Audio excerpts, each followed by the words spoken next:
Good afternoon, everyone, and welcome to the International African American Museum as we come to a momentous beginning of the conclusion of the Charleston Literary Arts Festival. I want to acknowledge the level of commitment that is out here on this chilly day. For folks who may be watching us from up north, y'all don't know, we don't do this. We do not do this. This is quite a level of commitment to curiosity and a respect for the conversations and stories that we're going to have this afternoon. I also want to acknowledge that this amazing program is being filmed so that it can be shared. So if folks are here and need to move out and about, please keep in mind that you are becoming famous if you step up in the middle of the program. And per International African American Tradition in Space, I'm going to start with our land and labor acknowledgement and then tell you a little bit about the space that you're sitting in and then open up these conversations. We gather here within the traditional lands of the first peoples of Charleston and the Low Country. We declare the Edawan, Kiowa, Edisto, Natchez, Cusco, Santee, and Wassamasaw by name and acknowledge any others whose names have been hidden and lost. We acknowledge the history of genocide and forced removal that enables us to occupy this space as we attempt to honor all indigenous people who lived and live as faithful stewards of the land. We gather here within spaces created through the labor and ingenuity of the Africans who were enslaved to build Charleston and the Low Country, its lands and institutions. We acknowledge that on this site, African and African descendant people were bought and sold and stripped of their autonomy as we attempt to honor the skill of their labor, the beauty of their artisanship, and the relentless preservation of their identity that has impacted and impacts our culture and our world today. We acknowledge that these lives and these cultures have always mattered, and we offer these statements with humility and gratitude. Ashe. And so with that, I am Dr. Tanya Matthews, President and CEO of the International African American Museum, and I'm excited to welcome you into this space. We are seated and gathered in the African Ancestors Memorial Garden. The International African American Museum is raised up on 18 13-foot pillars because the ground that we stand on is the former site of Gadsden's Wharf, one of our nation's most prolific transatlantic slave trading port. Right here at this site, 40% or more of Africans who came into what is now the United States would have come in through this very space. Out of that understanding and honoring the space, the building is raised up such that the building does not touch the ground and so that we can put our own feet on the ground. As you have a chance to look around, you're surrounded by an ethnobotanical garden, you're surrounded by a stele monumental garden, you're also surrounded by badge frames that represent the slave badges with a nod to the freedmen's badges that African and Black people were wearing during that time period. And we've also have a space that acknowledges the storage house, which we've acknowledged with two giant black granite walls that crisscross the outline of the storage house where Africans were stored before they were sold off into slavery or perhaps perished waiting to be sold. And we've inscribed on those granite walls phrases from Maya Angelou's poem, "And Still I Rise." Here at the International African American Museum, we like to tell the story in its full context and its full continuity and entirety. And as a point of personal and professional privilege, we like to say that one of the greatest gifts of understanding the African American journey is understanding African Americans' ability to simultaneously hold the sensations of trauma and joy. Not trauma on Tuesday and joy on Thursday. It is constantly woven in together, and that is the way we tell the stories here from ground to top, from east to west to north to south. So we are very, very excited to be the site and the host for this conversation this afternoon. An incredible book, which I'm sure many of you have peeked through, I hope, Dispatches from the Diaspora. One of the things about being the International African American Museum is that we acknowledge the connections of African Americans to other African and African descendant communities all over the world, connected through the phrase African diaspora. And what is particularly poignant and exciting about the conversation we're having is we're talking about the past and the present, a slight nod to the future, but making a conversation that makes it clear that all of this is very, very much entangled together, as it should be, as it must be. And the more we know about both, the more we are in charge of the future that we are plotting ahead. And so I will step aside and introduce our two guest stars of the International African American Museum. First, we have our author and journalist, Mr. Gary Younge. You all have seen some of the bios, and I think many of you perhaps Googled and searched a little before you got here. This award-winning journalist and writer has put together an extraordinary compilation of stories and experiences and revelations to share this afternoon. Mr. Younge is being introduced and interviewed by our very own Kerri Forrest, who is the program director for equity in philanthropy, and it's got lots of other amazing names that are powerful and challenging, talking about the way we lead conversation and about the way we push forward organizations who are serving our community and our world. Ladies and gentlemen, Miss Kerri Forrest and Mr. Gary Younge. Thank you. All right, let's see. Oh, there we go. That works. Good afternoon, everyone. Thank you so much, Dr. Matthews, for that introduction. You covered a lot, actually, of what we're going to talk about today. So thank you for helping us to get everyone oriented into today's conversation. I do want to just touch briefly, again, on Gary's bio. Gary Younge is an award-winning author, broadcaster, and professor of sociology at the University of Manchester. Formerly a columnist and editor-at-large at The Guardian, he is an editorial board member of The Nation magazine. Younge has covered 6 UK general elections, 7 US presidential elections, the Occupy Wall Street movement, the Tea Party, Brexit. He's commented on the wars in Bosnia, Iraq, and Libya, the Arab Spring, migration, gay rights, terrorism, Islamophobia, feminism, anti-Semitism, economic inequality, and social protests across the globe. Dispatches is Gary Younge's 6th book. His writing has appeared in the New York Times, the Financial Times, GQ, the New Statesman, and more. He was awarded the Orwell Prize for Journalism in 2023, and most recently, the Bob Setchwell Award for his commitment to highlight social injustice and promoting freedom of expression. Gary, I'm so excited to do this conversation with you today. I will say, first of all, thank you for bringing the weather with you. Not? It does feel very familiar. This is so not how we do Charleston. No. And this is not how we do England, because in England we do it inside. We were hopeful for other things. But I will tell you that in reading your book, what I think I was struck by first, and I was so delighted when Deanna reached out to me about being the interlocutor for this conversation, is that in a past life, I was also a journalist. I spent a number of years at NBC and CBS. And so a lot of your time in print journalism overlapped a lot of my time in broadcast journalism.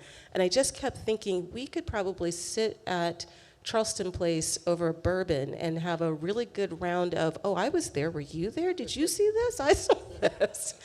So I really had an incredible time sort of reliving memory lane in my work to this point to get ready for today. And you have done so much. Again, I mean, you've covered so many of the elections, so many of the wars, you've seen so many things. And you've really talked about the Black experience, not just for Black people, everyday people across the diaspora, but also the Black politicians, the Black electorate and leaders. And so I want to start where you start in the book, thinking about the times that you were covering Mandela and were covering Obama and these other celebrity politicians at the time. as I was telling you, we were joking in our pre-interview, there was a blogger who used to call Obama sweet baby Jesus. You can't say anything bad about him. There is no critique of him. He can do no wrong. And very similarly with Mandela, like he is the father of liberation. You cannot say anything.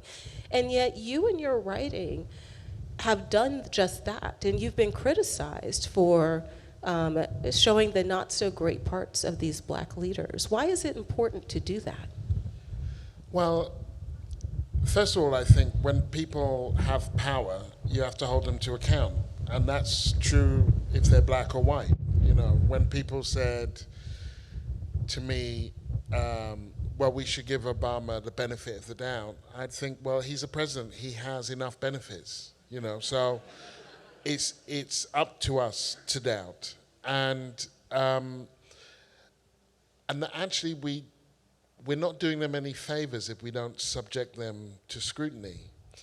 And the first piece in the book, which is the piece that got me my job, where I follow Mandela on his campaign trail in 1994, the first democratic elections in South Africa. And I was young. I was 24, 25. I had my 25th birthday there. And at one stage, in the article, and I really wasn't trying to be cheeky doing this, I write about the excitement of seeing Mandela arrive and people who've only seen his picture on a poster and then they see the cavalcade come and the dust kick up and the cars get bigger and bigger because they've been put in this godforsaken place in the middle of a field where there's, you know, there's nothing else to see. And the old women with no teeth and children with no shoes dancing and ululating and singing and the excitement. And then Mandela arrives. And then I say, but, you know, he's not really a great speaker. And I didn't think I was doing anything transgressive. I was describing what I saw and analyzing what I saw. And people saying, well, that was kind of bold. That was you know, and my feeling was, look, he was in prison for 20-odd years. He came out. He's united a movement. He's trying to stop interethnic strife. He's trying to pacify a section of the white community. He's trying to integrate the country into the international economy. He doesn't have to be a great speaker. That's enough. That'll do. You know, and so there was this desire for people to do everything. So in the book, there's Lewis Hamilton. I interview Lewis Hamilton, who is a Formula One driver. He's a racing driver, and he's a young black man, and he has discovered politics late in his life. And I talked to him about his views on Black Lives Matter, and some people say, oh, well, he didn't say this and he didn't say that, and I say, hang on. Lewis Hamilton can drive a car really, really fast. James Baldwin could not drive a car really, really fast. Lewis Hamilton can. That's his job. It's okay if he's not. And there is something kind of oppressive almost about wanting, similarly with Obama, wanting Obama to be everything and to do everything. And, you know, thing about sweet baby Jesus, I'm not being disrespectful here, is he never had to get elected. He never had to work with Congress. He didn't have Mitch McConnell trying to make him a one-term prophet, you know. So it's not fair on them, and it's kind of, and particularly for a journalist, it's unworthy of the profession to think I'll give them a pass because I like them. And so it's quite important that we distinguish between the symbols and the substance in that regard. And I think the other piece of that is that not only the way that people are making them one-dimensional in this celebrity is they can do no wrong, or you can't say anything wrong about them. But there's also this issue about people sort of abdicating their own responsibility by saying Obama's going to fix everything, Mandela's going to fix everything. I went to the voting booth and I made my selection, and that's all I can check out now. And you talk a lot about this voting for change as opposed to actually having a movement. Well, yes. I mean, voting is literally the least we can do. and, that we should do. But if we think about most truly radical changes that have taken place in history, the polling booth is sometimes where they start, but it's really where they finish. And there was an assumption, particularly on the left, say with Obama, that people would say, well, why hasn't he done this? And why has he done that? And I think, well, where were you? Why are you expecting Obama to organize the left opposition to himself? Like,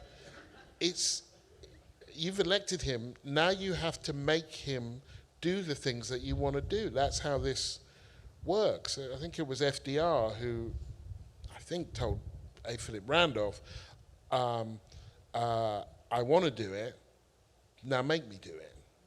And, Frederick Douglass, power concedes nothing without a demand. And those two things are related, because if the first and the second question, as you so rightly point out, because if you're busy looking agog, isn't it wonderful, then the whole time when you're standing there with your mouth open, you should be out chanting and engaging. And one can do that respectively. There is such a thing as critical support. But there's a phrase that I've heard in Britain, I didn't really hear it here so much, which was, if voting changed anything, they would abolish it. That voting in itself is a precursor for the changes that we want. And so we have to see those moments as the beginning of something rather than the end of something. And that, the trouble with progressives not understanding that is that reactionaries certainly do. If you look at, I don't know, the Tea Party or a range of other things, they don't stop on election day. They keep going. Absolutely. They keep going, and they have managed to do something very interesting in terms of diversifying how those parties look. And you talk with Angela Davis in here, in your book, you quote her as saying that, when people call for diversity and link it to justice and equality, that's fine, but there's a model of diversity as the difference that makes no difference and the change that brings about no change. And I mention that because there was such excitement about electing the first black president, and such excitement about, anytime you have a black or brown leader who's elected, and of course that must be progress, correct? But maybe, not everybody, there used to be a saying, not everybody black is a brother, and not everyone who's necessarily, who may look like you may have your interest at heart. Yeah, or skin folk aren't necessarily Right, kinfolk. right. Yeah, I mean, and we have this, in Britain, and interestingly with significantly less hoopla, we have a brown Prime Minister, Rishi Sunak, whose folks I think are Ugandan Asian or Kenyan Asian. So of Indian descent, but from Africa, his parents are. And this is one of the reasons why in the run-up to Obama's election, I was often called or branded like Eeyore, like the donkey in Winnie the Pooh, because I had a little bit of a break on the gorging of the symbolism. And people would say, my son was born the weekend that Obama declared, and people would say, this will be great for your son. And I would say, why? And they'd say, well, what do you mean, why? And I'd say, well, why? Make a case. Would it be great for my son? And they'd say, well, he's going to be the first black president. And I say, okay, so say Condoleezza Rice was going to be the president. Would that be great for my son? Now, most of these people were progressive, and they were, well, no, of course not. Okay, so is she not black? Why?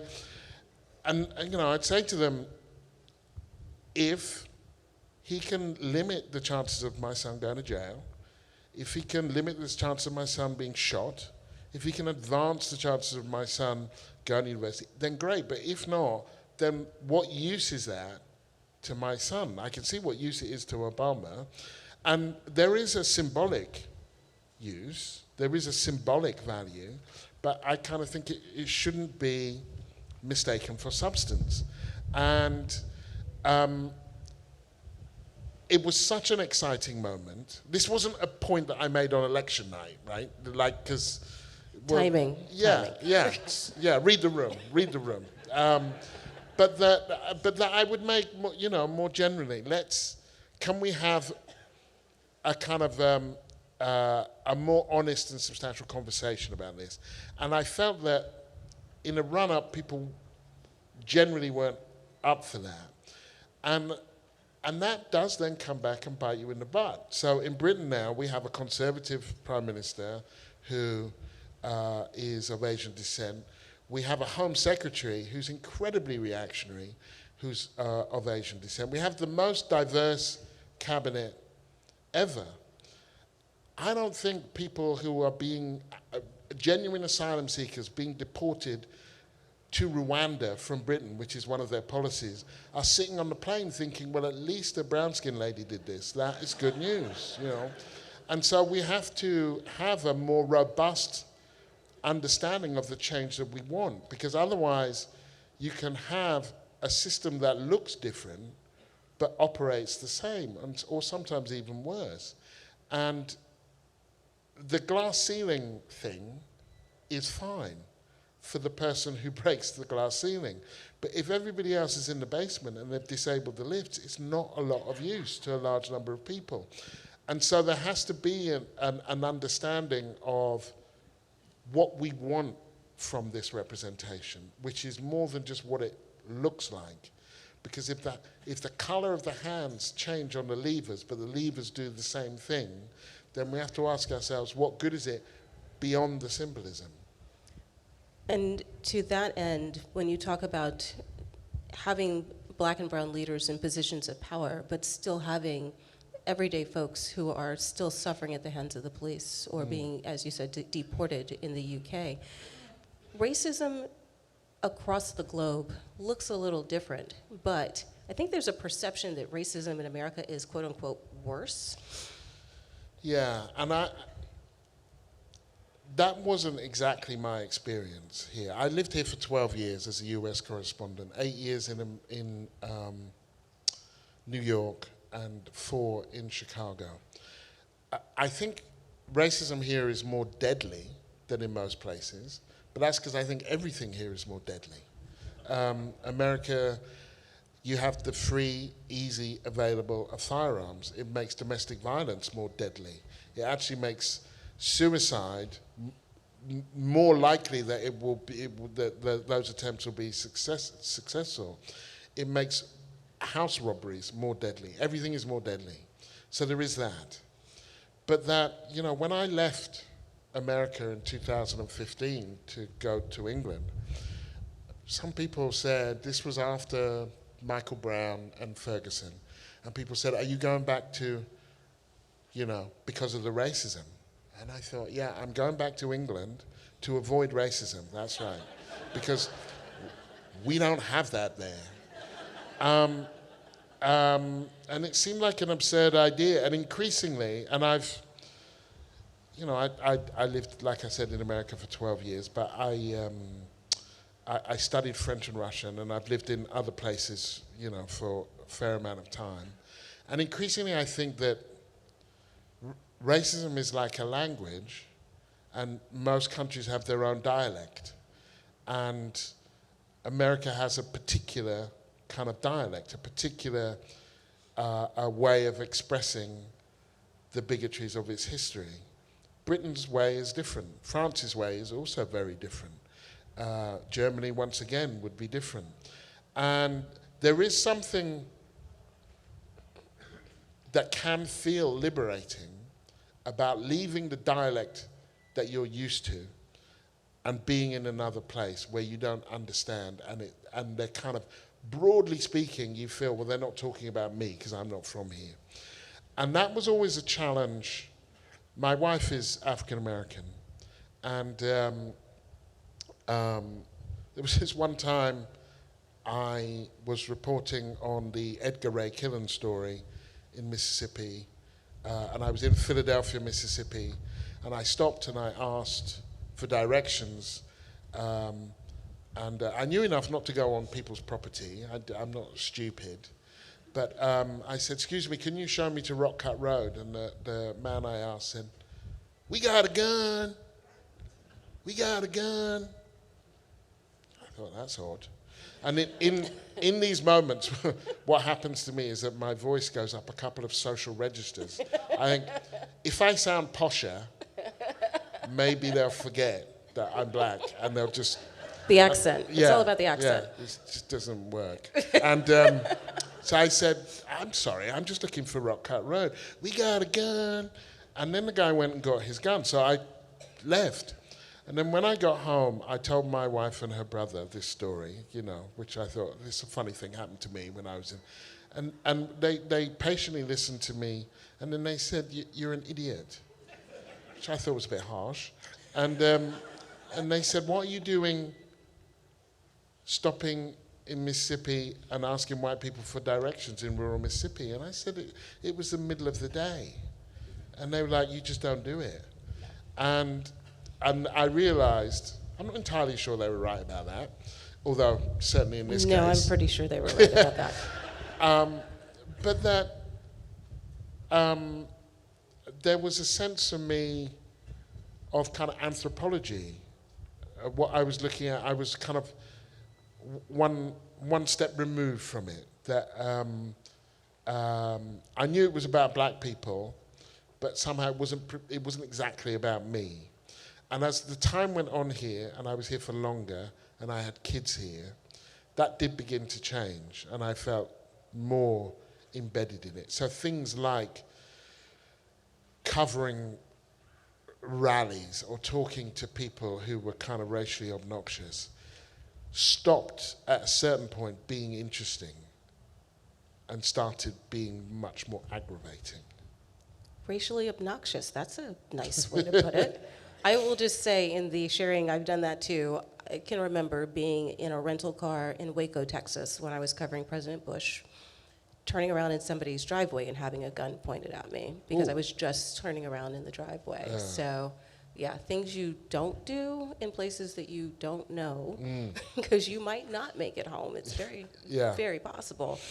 But I think that, and we were having this conversation in the green room, you sort of pick which version of the racism that you can maneuver in. I was mentioning that, here in Charleston, I'm a Charlestonian, native Charlestonian, traveled a good bit. I lived in Washington, D.C. for a while. But in living in Charleston, you get a little desensitized to the fact that we're surrounded by a lot of pain.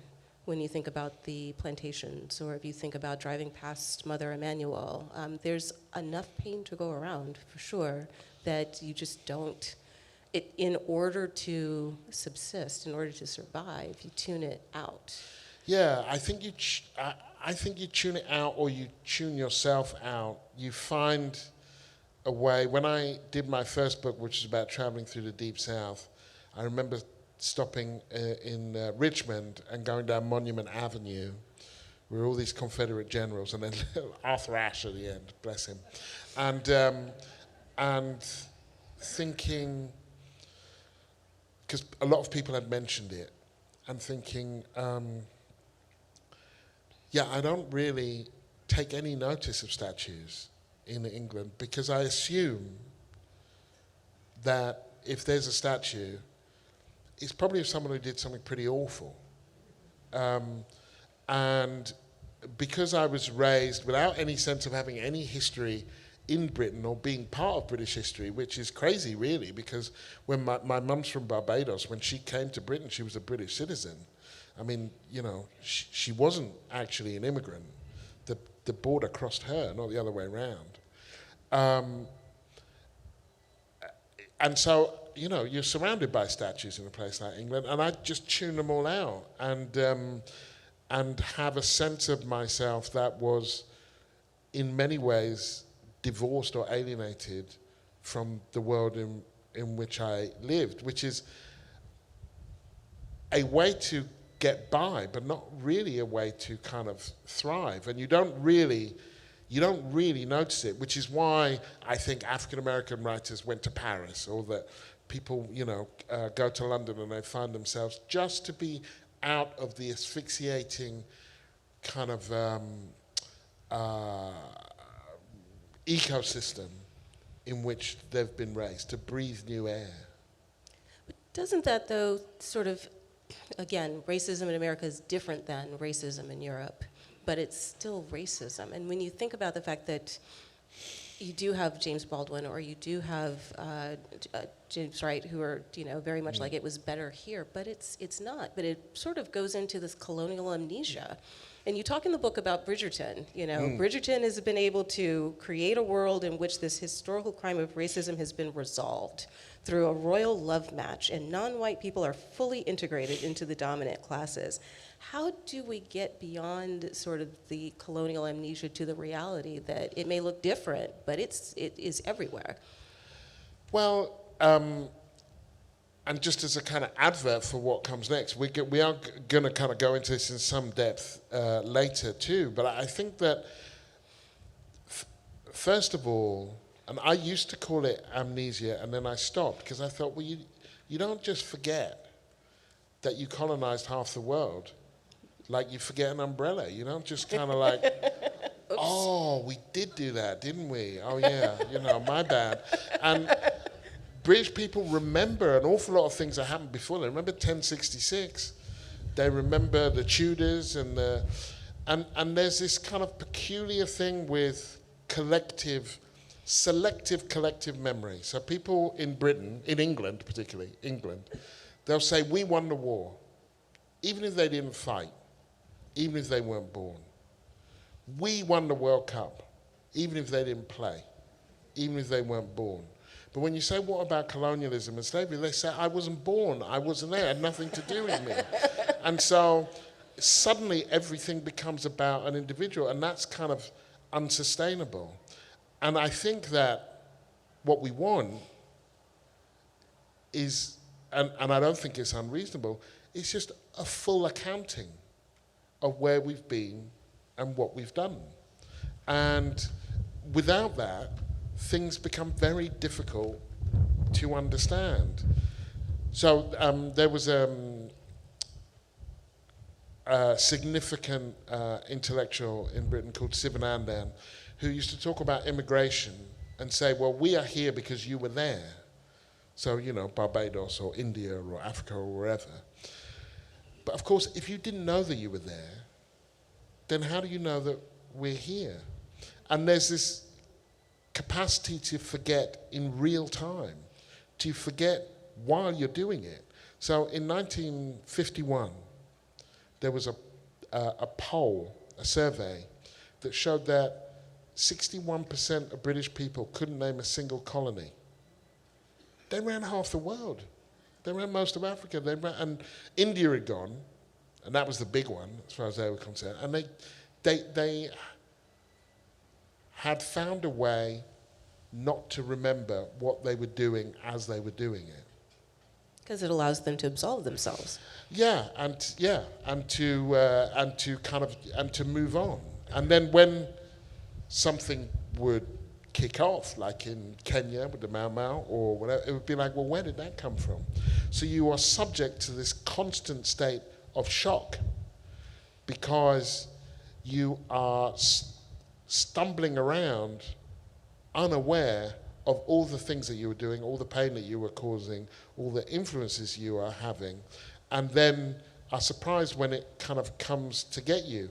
There was a funny moment. It was only funny to me. I was laughing to myself on the train the other day, where I overheard a Scottish man talking to an American, actually, and he said, and his name was Bob Marley. This guy's name was Bob Marley. And he said, no relation, of course. And I thought, you don't know that. You don't know that. It's Bob Marley's father was white. Malcolm X's grandfather was Scottish. And, you assume that's true, but we don't know. It's all 2 degrees of separation. If you, in colonial, particularly if you come from a colony. Yeah. I mean, most Charlestonians know it's all 2 degrees of separation. So you just never know. It's very true. So, but let me go back, because as you talk about that in sort of the collective, ability to forget as they're doing things. So let's go back to the monuments. Good thing or bad thing? So having become interested in monuments as a result of being in Richmond, I had a very interesting experience where I was invited to sit on a committee which decided what to do with a space that had been left for a monument in London's Trafalgar Square. Now, there were 4 monument spaces. 3 had been taken and had assorted colonial murderers and kings on them. And 1, they'd run out of money. And the Labour government had decided that this should be used for works of modern art. And the mayor of London had read my first book, and he saw that I was interested in statues, and he put me on this committee. And every now and then, someone would ask, an MP or someone of influence would ask, why don't we put, even though it had been reserved for modern art, why don't we put, among the people that they suggested, Benny Hill, the Queen Mother, a couple of kind of, actually kind of really good people, trade union leaders and so on. And I would say to all of them, if you can name the people on the other 3 statues, you can have the 4th one, which wasn't in my gift, but it was fine because they never could. And then I would say, so maybe it's not a great way to remember people. Maybe let's not do that. Maybe why don't you think about starting a bursary scheme in that person's name, or opening a youth club in that person's name, if that's what you want to do. And so I came to the view that statues worked poorly as acts of memorialization. Most of them were actually poor as works of art too. They were ugly. And so maybe we should just take them all down. Not just the ones of the people that we don't like, but just take them all down. We don't need them. I don't need a statue of Nelson Mandela to remind me of why South Africa is important and the struggle of South Africa is important.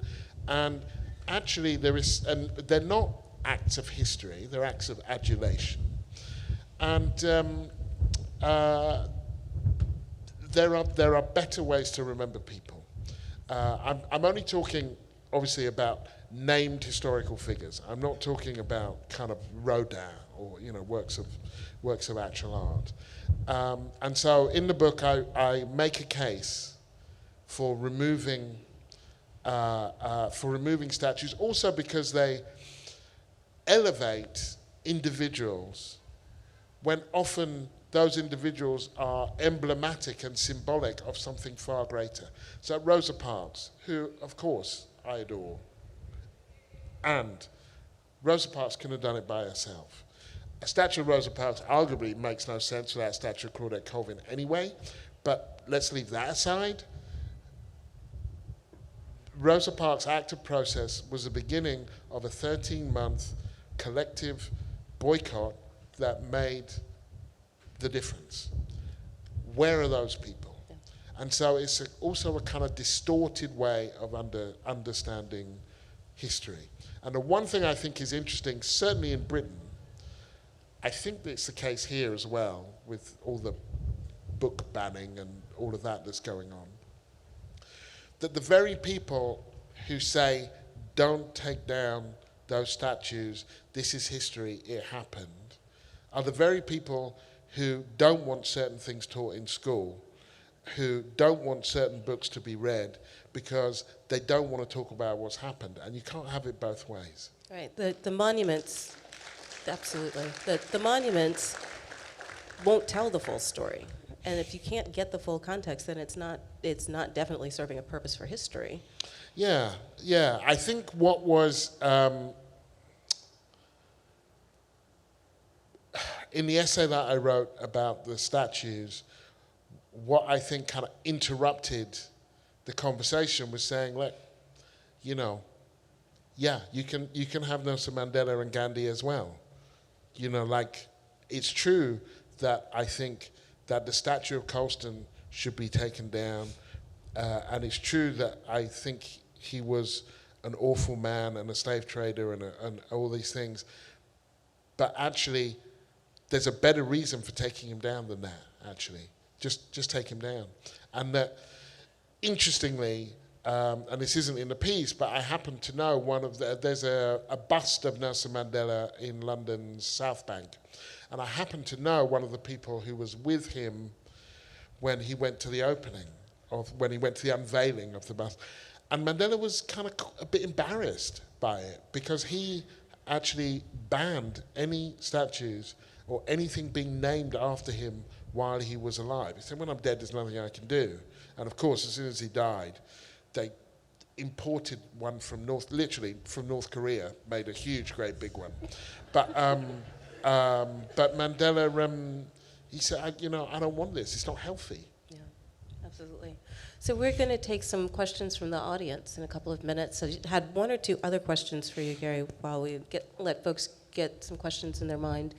And we'll ask you to stand and tell us your name when you ask your question. But, this must have been an interesting journey. I know it's your 6th book, but to sort of go back and relive 27 years of journalistic history must have also been very revelatory just of your own journey and your own maturation over time.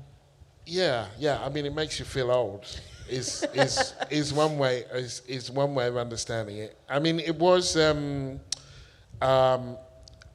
I can see, when I'm going through the pieces. Oh, okay, yeah, you were reading James Baldwin then, and you were reading just, in terms of.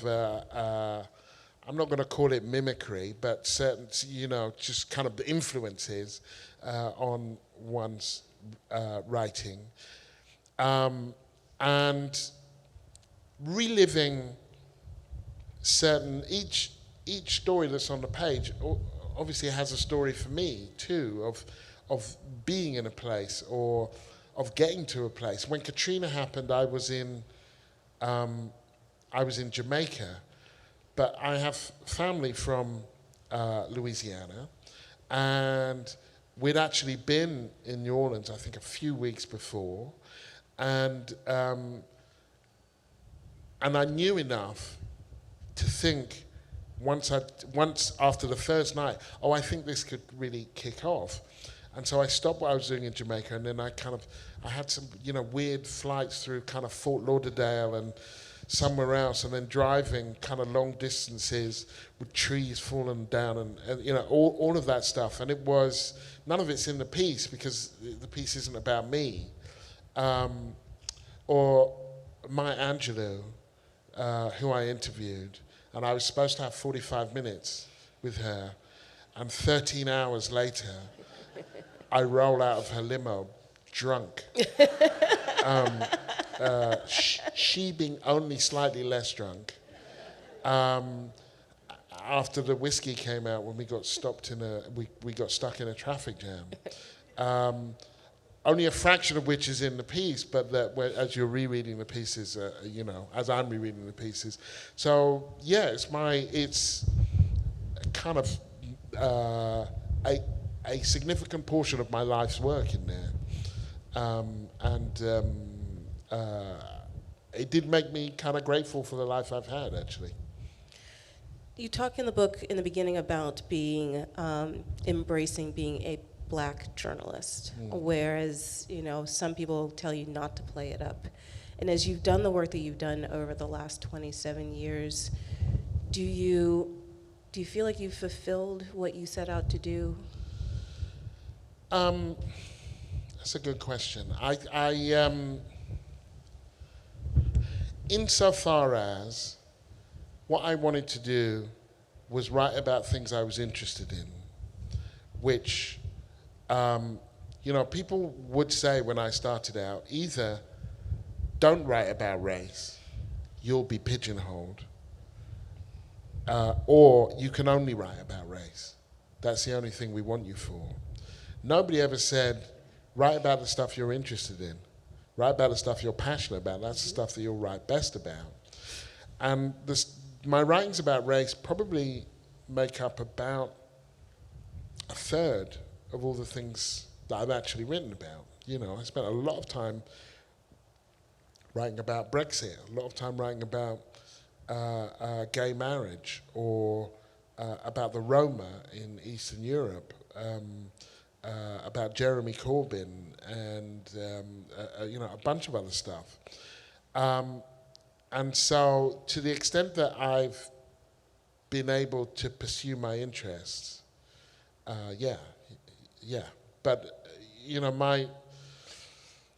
to the extent that I had any long-term vision, it was to like get, you know, to. I remember, obviously I'm not comparing myself to Nelson Mandela here, apart from in terms of longevity, but I remember covering his funeral, which is in the book, and thinking, wow, he got to die in his bed. Like, how many people who lead a liberation struggle get to die in their bed? Not many in America, I can tell you. So, the extent that I kind of got through it, and I'm not dead yet, but you know, kind of with bruises but no lasting scars, that'll do. So your last Guardian column, you closed by saying, "I sign off from this column at a dispiriting time, with racism, cynicism, and intolerance on the rise, wages stagnant, faith that progressive change is possible declining, even as resistance grows. Things look bleak. The propensity to despair is strong but should not be indulged. Sing yourself up. Imagine a world in which you might thrive, for which there is no evidence, and then fight for it." It reminds me of what Dr. Matthews said when she was here about living through trauma and having trauma and joy at the same time. So what gives you hope? A few things. Young people give me hope. They are, you know, there is something about the mixture of utopian thinking and recklessness and energy that always makes me very hopeful. I feel like I would describe myself, I know it's not necessarily a very popular word in this country, but I describe myself as a socialist, and then you're kind of doomed to hope, really. It's kind of like if you're a socialist, you've got no choice. And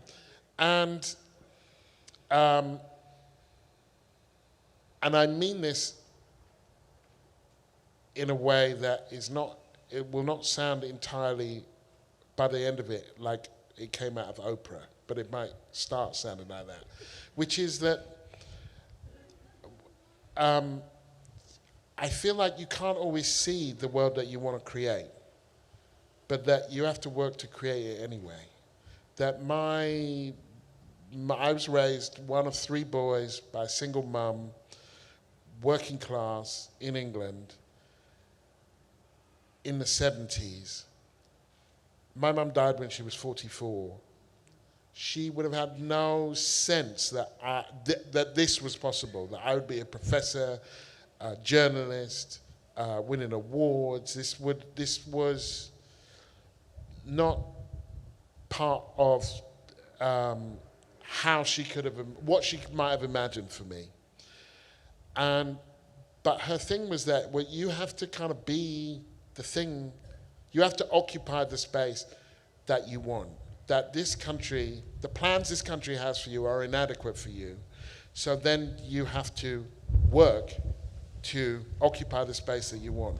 The thing that makes this not Oprah is that other people also work for that too.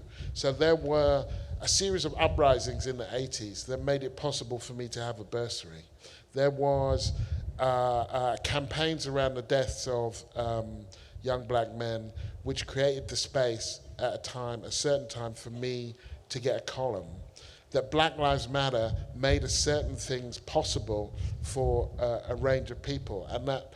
So just that kind of mum energy on its own would not have done it. Just my hard work on its own wouldn't have done it. But that suggests, it does altogether suggest that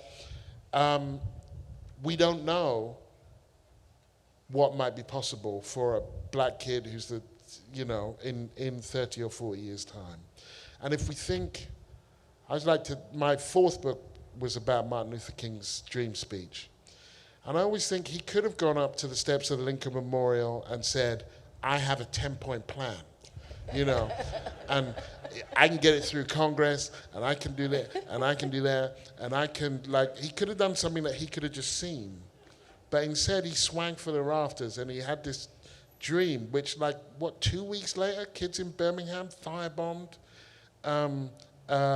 just after Sunday school, and he's dreaming of black and white kids playing together and, you know, a promissory note and all that. But that's why we remember that speech, because he looked beyond what you could see to what was necessary. And that, to me, is the definition of hope. You ready for some questions? Thank you for that. All right. Right here on the front, in the pink jacket. And if you'll stand, please. Thank you. And thank you both for the conversation, starting the conversation. My name is Maggie Morehouse. I'm a professor at Coastal Carolina University. That's up the way from here, not in Charleston. But I want to ask you about, you were talking about statues and remembrances and that. And in Brixton, for instance, where you could walk down the streets and you see there's Shakespeare Street, and then there's Chaucer Street, and all of a sudden there's a Marcus Garvey Street. And then, of course, in that neighborhood that Steve McQueen has kind of made popular too, there's Linton Kwesi Johnson. And so these are ways that the past and these kind of memorials and people are living in these spaces that had looked like it was only for Chaucer or Shakespeare. So I wonder how you think about that in England. And the conversation, one of the people I work with, Johnny Pitts, has created this phenomena, Afropean. How do you feel about Britain and yourself and your wife and being part of the Afropean reality? So, I mean, my comments were limited to statues, and I don't think Linton has a street named after him, because he'd go nuts, you know. but that certainly with the statues, there is a thing where people say what we need are more statues of women, more statues of black people, which I just think is going in completely wrong direction, and just there's just too many statues then, like, and but Britain has over the years come to terms with the fact that it is not just a white country. That was not true when I was growing up. People would still say, on a day like this, "Ooh, but it's not like this where you come from." I'd be like, I come from like the next street down. That would be less likely now. It's difficult to imagine Britain as an all-white country. Our football team would be terrible. Our music would be awful. Our cuisine would go back about 4 or 5 decades. It's not, nobody's thinking like that anymore. That said, the terms on which we are included have yet to be settled. So quite recently there was a scandal called the Windrush scandal, in which large numbers of Caribbean people of around my mother's age were deported or threatened with being deported because they couldn't provide 3 pieces of evidence for every year that they'd been in the country for the last 50 years. It was bonkers and ugly, and put us all on notice that however at home we felt, there was still quite a lot of work to do.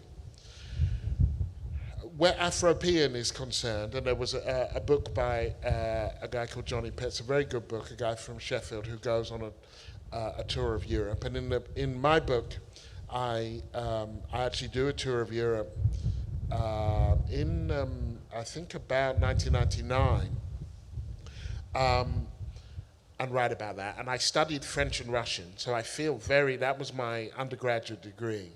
So my first job at The Guardian was with a section called Guardian Europe. I was a translator there. So, but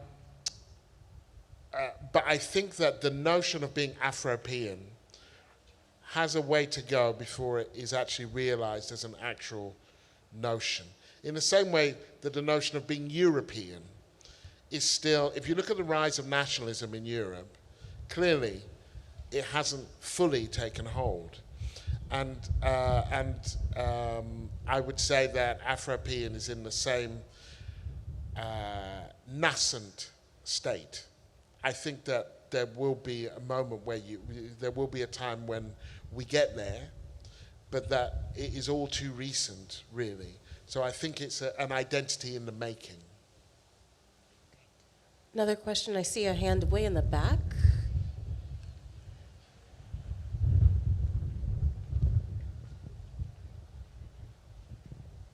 Along the same vein, I have been working for several years to build a monument to 14 African American soldiers who won an important battle in the Civil War. They were famous at the time. They received Congressional Medals of Honor, but they were written out of history because it was not acceptable for black troops to defeat white troops. They defeated Lee's Texans, some of his best. Should I give up on my effort, even though virtually no one, maybe no one in this audience has ever heard about this battle or these men? Okay, so first of all, you do you. Like you know, it's. I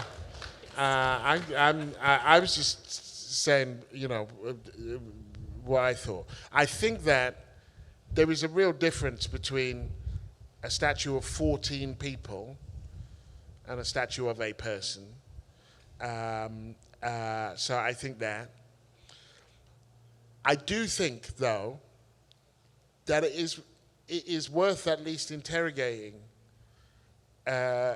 is this the best way to remember them? You may, in the end, think, yes, it is the best way to remember them. The thing about building a statue or erecting a statue is that they can also be taken down. And then what happens to the memory? And so, among other ways to remember them, of like having a fight with people who write textbooks and naming things after them, and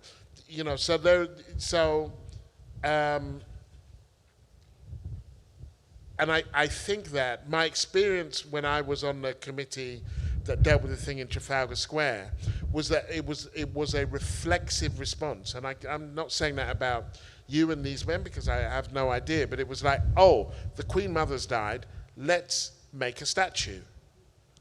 And it didn't matter when you said to them, but it's an equestrian thing. And the Queen Mother wasn't really known for riding horses. And if we had her person on there, her handbag would be the size of like a human torso. It would not, it's a bad idea. It would not look good. It didn't matter. They wanted a statue of we don't care how bad it looks, we want one. So I think that it's at least worth interrogating. And, it is certainly true that the campaigns and the struggles to erect things like this have a political resonance. And so, good luck with that. Seriously, not sarcastically, good luck with that struggle. Great. That's all the time we have for questions today. We want to thank you all for joining us for this conversation. Gary Younge, Dispatches from the Diaspora. I encourage everyone here to please pick up a copy. It is an incredible book, and thank you so much for the time today. Thank you.